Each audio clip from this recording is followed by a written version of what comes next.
Good evening. Happy Sunday to you. And for those that are observing it, a Merry Christmas to you. And for all of you, I wish you just a beautiful holiday weekend and hopefully a little time to breathe, to eat great food, and to be present to the joy and the blessings in your life. So, I don't know if you noticed, I wasn't with you last Sunday, so I wanted to address that first. Number one was really finding a place where I was low on my energy. I was physically not feeling so great last week and I was feeling quite conflicted about not showing up and being accountable for our Sunday evening chats. And I determined that it was best to show myself self-compassion and to be true to my purpose with this, which is to provide the energy, hopefully maybe inspiration, and a real presence. And I wasn't really in that space last Sunday to do that with you. So this week I took time to restore myself and to focus on getting into a better, healthier physical energy, mental energy, and I'm here with you tonight. So I wanted to talk tonight, if we could, a little bit about happiness. So we've talked a little bit about that before, and one of the messages that I had raised before was that it's something that shows up for different people in different ways, depending on what culture you're in, where you live. There's so many different types of happiness, yeah, and we each find it in our own way. But this is about finding the happiness that's within you. So really there's a couple of things to think about here.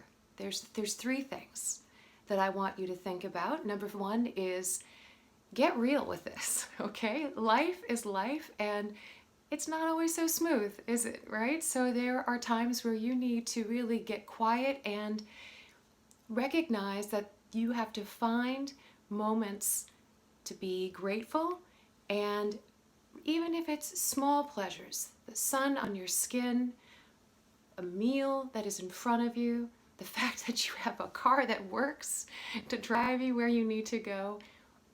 Find moments of gratitude so that you can bring yourself into even just small moments of awareness and presence that all will be well. And whatever is maybe not going so well for you in that moment or in that day will pass. And there will be moments of true pleasure and happiness coming towards you. So perspective. Number two is consider also that perhaps you could find joy and happiness to put into your reserve bucket by finding a purpose, multiple purposes. But think about outside of you, what calls to you? What is something that brings you joy or fulfills you? So an example might be that you are passionate about the environment. So you want to take action with that. You want to think about, well, how can I bring myself to be more aware of that and contribute to it to keep feeding into that source of happiness? Maybe it's donations, maybe it's volunteering, maybe it's something else. Maybe you're a creative soul and you find that you get a lot of joy from art or reading, creative writing. So maybe you spend a little more time immersing yourself in that environment by going to museums or perhaps taking a creative writing course or an art course. So you see what I mean? So you're putting more energy into that particular effort to keep reminding yourself what that purpose is for you, how it feeds your heart and your overall energy. And really importantly is it somehow then going to affect the greater world through your efforts? So something that comes from inside of you, it feeds you, but it also serves the greater good.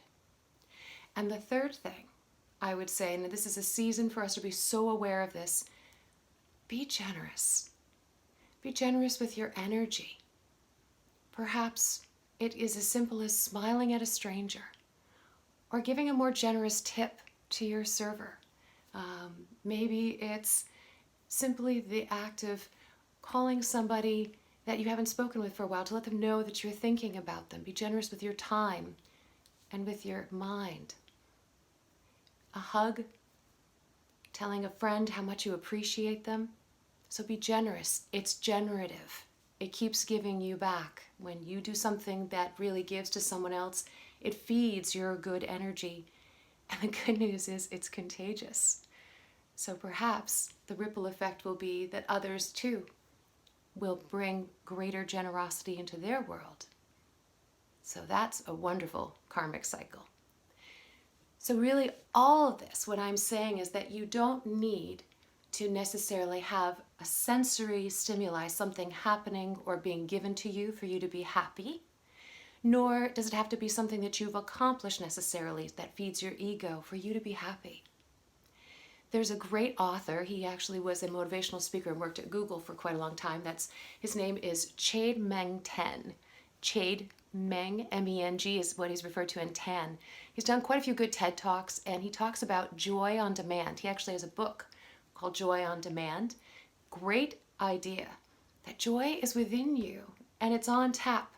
And learning how to tap into that joy and happiness rather than waiting for it to come to you or for something to happen, for it to trigger feelings of happiness, of gratitude. Very cool idea. So, 3 things we want to think about to finish. What we find ourselves needing to do to be most aware of that joy on demand. Breathe. Be aware. Bring your presence to this. A mind at rest. Yeah? Number 2, recognition of all of the good and all of the blessings. It doesn't have to be something remarkably huge or something that's really out of the ordinary. Just small, ordinary happenings that bring you joy, that feed your heart, that feed your body, your mind. And lastly, basking in wholesome joy. It's like wholesome food for your body. So sharing, giving, those things feed your soul. And it is food for your brain, for your body, and for your spirit. So perhaps give yourself this holiday season the joy of being in the moment and taking time to practice finding joy on demand from within that reserve, that reservoir that you have within you. Take a deep breath and let it go. I wish you so much peace. I wish you so much balance. And I wish you health and so much happiness. Namaste.